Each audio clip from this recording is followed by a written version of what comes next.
What's up guys, Sal here. So Samsung doesn't shy away from experimenting in the smartphone world. When it comes to innovative companies, Samsung arguably sits right at the top. The original Galaxy Note was an experiment. When Samsung launched it back in 2011, people mocked it for its size. I know some of you have already seen this clip, but it's definitely worth a second look. And Samsung is making headlines with the new Samsung Galaxy Note. Bottom line, you're gonna look really dumb holding this up to your face. I need to show you my new phone. New phone. That is ridiculous. Samsung has no idea what they're doing.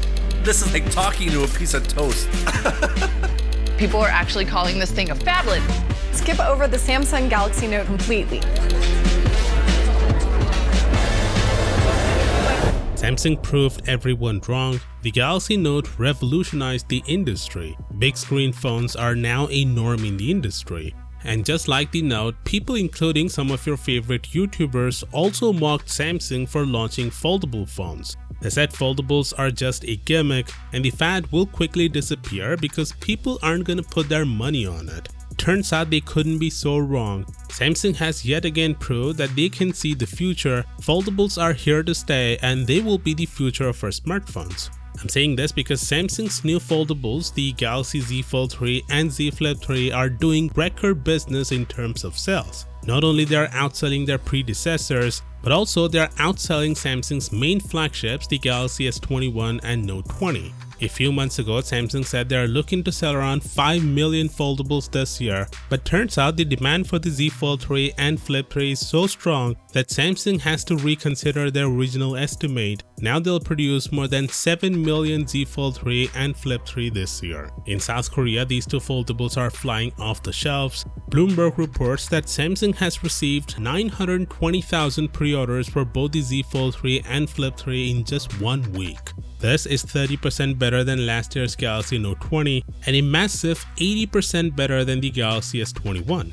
Out of this, 70% belong to Z Flip 3 while the rest 30% to the Z Fold 3. If you don't know, the Galaxy S series is positioned as the brand's mainstream flagship lineup and hence technically appeals to a wider audience. So the foldable selling better than the S series is a massive win for this technology. And not just in South Korea, but also in a price-sensitive market like India, the new foldable phones have been met with open arms. On the first day of pre-order, the foldables were booked 2.7 times more than that of the Galaxy Note 20. This suggests that the new foldables are a huge success across the globe and not just only in Samsung's home market. Now, because of this high demand, Samsung is pushing back orders to mid-September for a lot of people. Max says that Samsung produced around 2 million units of each device, which explains the possible delays. But nonetheless, Samsung just cemented the fact that the future is full of foldables and they are gonna be the it thing for quite some time.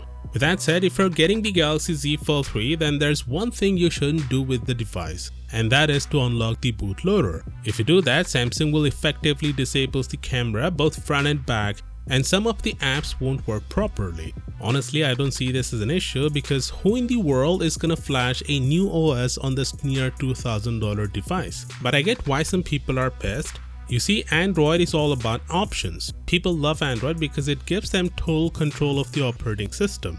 If they wanted to get controlled by the OEM, then they would go and get an iPhone. So this outrage is sort of justifiable. Anyway, do consider subscribing for all the latest tech news, and as always, I'll see you tomorrow. Peace out.